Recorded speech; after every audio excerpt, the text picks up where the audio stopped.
Hello students, अभी हम बात करेंगे।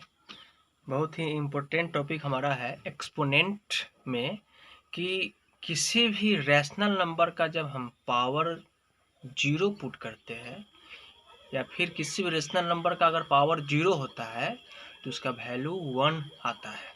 आपने सॉल्व के अकॉर्डिंग यह देखा होगा कि जब भी आप सॉल्व करते हैं और किसी भी रैशनल नंबर का पावर जीरो होता है तो यहाँ पर 1 लिख दिया जाता है। इसी पर हम बात करेंगे कि ऐसा क्यों होता है। सपोज डैट हम एक रेशनल नंबर लेते हैं x। क्या रेशनल नंबर लिया x और इसका पावर दे दिया 0 और इसका वैल्यू हम 1 आप लिख देते हो। कहते हैं किसी भी नंबर का पावर अगर 0 होता है तो उसका वैल्यू 1 होता है।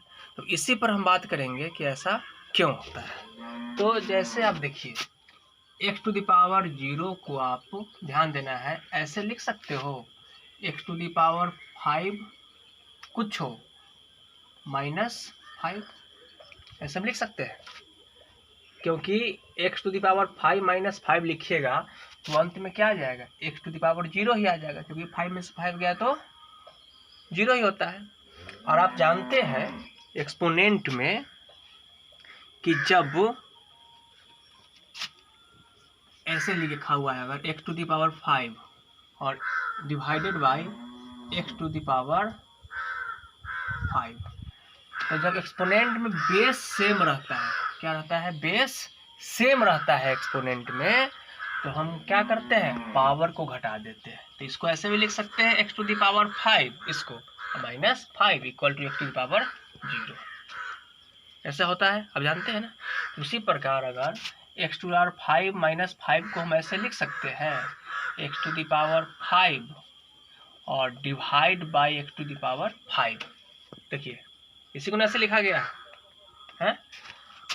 अब डिवाइड का मतलब तो बाई होता है। अब x to the power 5 divide है तो बाई में लिख दीजिए x टू द पावर 5।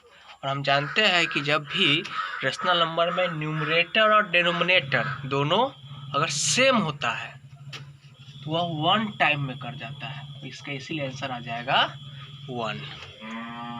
और भी एग्जाम्पल के मार्फत मैं समझा रहा हूँ।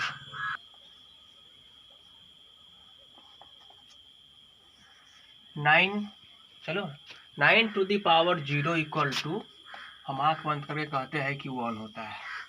क्यों 1 होता है इस पर हम बात कीजिए। देखिए 9 टू द पावर 0 है, इसको आप ऐसे भी तो लिख सकते हैं 9 टू द पावर कुछ ले लीजिए, 50 ले लीजिए, -50 लिख सकते हैं। या फिर इसको आप ऐसे भी लिख सकते हैं 9 टू द पावर यहाँ कुछ ले लीजिए 100 -100, क्योंकि 50 में से 50 घटाएगा तो 0 आएगा, मतलब 9 टू द पावर 0 ही रह जाएगा। 100 में से 100 घटाइएगा वह 0 आएगा, तो 9 टू द पावर 100 ही रह जाएगा। अब इसको आप एक्सप्लेन अगर करते हो तो 9 टू द पावर 50 और divide by 9 to the power 50 आप लिखोगे इसको। क्योंकि जब पावर का माइनस तब होता है किसी भी रेशनल नंबर एक्सपोनेंशियल फॉर्म में, जब कोई नंबर लिखा रहता है और बेस सेम होता है तब ना पावर का माइनस हम लोग करते हैं। तो इसी प्रकार हमने 9 टू द पावर 50 है -50, इसका मतलब है कि 9 टू द पावर 50 और डिवाइड 9 टू द पावर 50। अब देखिए 9 टू द पावर 50 ऊपर है और डिवाइड है तो नीचे लिख लीजिए 9 टू द पावर 50। ऊपर नीचे क्या है, सेम है, तो वह 1 टाइम्स में कट जाएगा। इसको भी इसी प्रकार लिख सकते हैं 9 to the power 100 divided by 9 to the power 100। अब इसको बाई में कर दीजिए 9 टू द पावर 100 और by 9 to the power 100, cut कितना हो जाएगा, 1 हो जाएगा। तो इसीलिए डियर स्टूडेंट्स, जब भी किसी भी नंबर का पावर अगर 0 होता है तो यह माना जाता है कि उसका वैल्यू 1 होगा। स्पष्ट है, कोई दिक्कत नहीं होना चाहिए आपको, मैं ऐसा करता हूँ। अगर समझने में कठिनाई होगी तो इस पर और भी वीडियो हम बना सकते हैं। अब बच्चों इससे रिलेटेड हम कुछ क्वेश्चन अब बनाएंगे। अब हम तो यह समझ चुके हैं कि किसी भी नंबर का पावर अगर 0 होता है तो उसका वैल्यू 1 होता है। अब प्रूफ करने की आवश्यकता नहीं है, अब डायरेक्ट आपको मान लेना है और सॉल्व करना है, क्योंकि हमने प्रूफ कर दिया है। अब जैसे देखिए क्वेश्चन रहेगा हमारे सामने, कोई भी नंबर का 5 टू द पावर 0 गुने 6 टू द पावर 0, इसको सॉल्व करना है। आसान है, 5 टू द पावर 0 हमने क्या प्रूफ किया है 1। अब उन्हें 6 टू द पावर क्या हमने प्रूफ किया है 1, इक्वल टू आंसर क्या हो जाएगा 1। इसके जगह पर अगर क्वेश्चन रहता है 2/3 to the power 0 plus 9/5 to the power 0, हमने प्रूफ किया है कि किसी भी नंबर का पावर अगर 0 है तो उसका वैल्यू 1 होता है, हमने प्रूफ किया था। तो 1 + 1 = 2 हो जाएगा।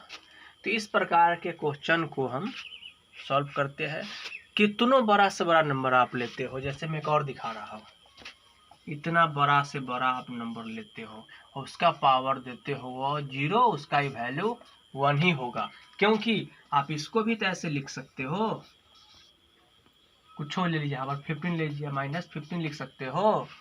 ऐसे लिखते हो, इसका मतलब क्या है 9989815 और डिवाइड बाई है 9989815, फिर डिवाइड में कैंसिल हो क्या आ जाएगा 1 आ जाएगा।